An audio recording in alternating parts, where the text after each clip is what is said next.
जय हिंद दोस्तों। आइए समझते हैं कि ये जो एयरपोर्ट पे कोहराम मचा हुआ है, इतनी फ़्लाइट कैंसिलेशन हो रहे हैं, इसकी वजह क्या है। हर ऑर्गेनाइजेशन का एक काम करने का तरीका है। एविएशन इंडस्ट्री में एक सेट ऑफ रूल्स बना हुआ है, उसको बोलते हैं FDTL, flight duty time limitations. उसमें लेट डाउन किया हुआ रहता है कि एक पायलट को इतने घंटे के बाद कितने घंटे का रेस्ट मिलना है, नाइट में कितनी लैंडिंग कर सकते हैं। नए नियम आने से पहले जो एक हफ्ते में 1.5 दिन के रेस्ट का क्राइटेरिया था, उसको 2 दिन कर दिया गया।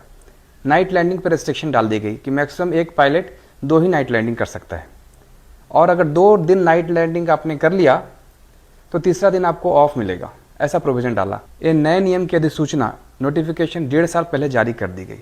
1 जनवरी 2024 को DGCA ने, दैट इज गवर्नमेंट ने बता दिया एयरलाइंस को कि हम अगले 6 महीने में ये रूल इंप्लीमेंट करने वाले हैं, आप हायरिंग स्टार्ट कर दीजिए। बट एयरलाइंस कोर्ट चले गए, उनको और टाइम चाहिए था। 1 साल और टाइम मिला, 1.5 साल। और ये नए नियम जो इम्प्लीमेंट हुए हैं 1 नवंबर 2025, सोचिए उन्हें लगभग 15 महीने का टाइम दिया गया कि ठीक है, अब और पायलट्स हायर कीजिए और क्रू हायर कीजिए ताकि लोगों को असुविधा ना हो।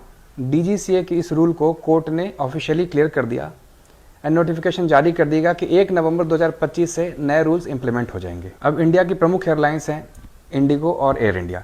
इंडिगो का मार्केट शेयर बहुत बड़ा है, 65%। उनके पास लगभग 420 एयरक्राफ्ट हैं और 5,500 पायलट्स हैं। इसका मतलब नए रूल्स इंप्लीमेंट होने के बाद सबसे ज़्यादा हायरिंग इंडिगो को करनी थी, पर इन्होंने हायरिंग बहुत स्लो की और रिजल्ट ये हुआ कि नए रूल जैसे ही इंप्लीमेंट हुए लास्ट मंथ, इनके पास क्रू नहीं है फ्लाइट उड़ाने के लिए। Result cancellation and flight disruptions, public को असुविधा। ये चीज़ तो पहले से सोचनी चाहिए थी दोस्तों। आज उनके CEO माफ़ीनामा लिख रहे हैं, एपोलॉजी लेटर इशू कर रहे हैं। इतनी ज़्यादा फ्लाइट कैंसिलेशंस की वजह से गवर्नमेंट को एक स्टेप पीछे खींचना पड़ा और वो पुराने नियम वापस से लग गए। ये तो वही बात हो गई ना कि गलती एयरलाइंस की और भुगत रही है पब्लिक, और प्रेशर बढ़ेगा पायलट्स पे, और फाइनली सेफ्टी कॉम्प्रोमाइज़ हो जाएगी। गलती किसकी है दोस्तों? सरकार की, पब्लिक की? नहीं, एयरलाइंस की गलती है। आपने स्लो हायरिंग किया, आपको पता था कि नए नियम अगले 4-5 महीनों में लागू हो जाएंगे।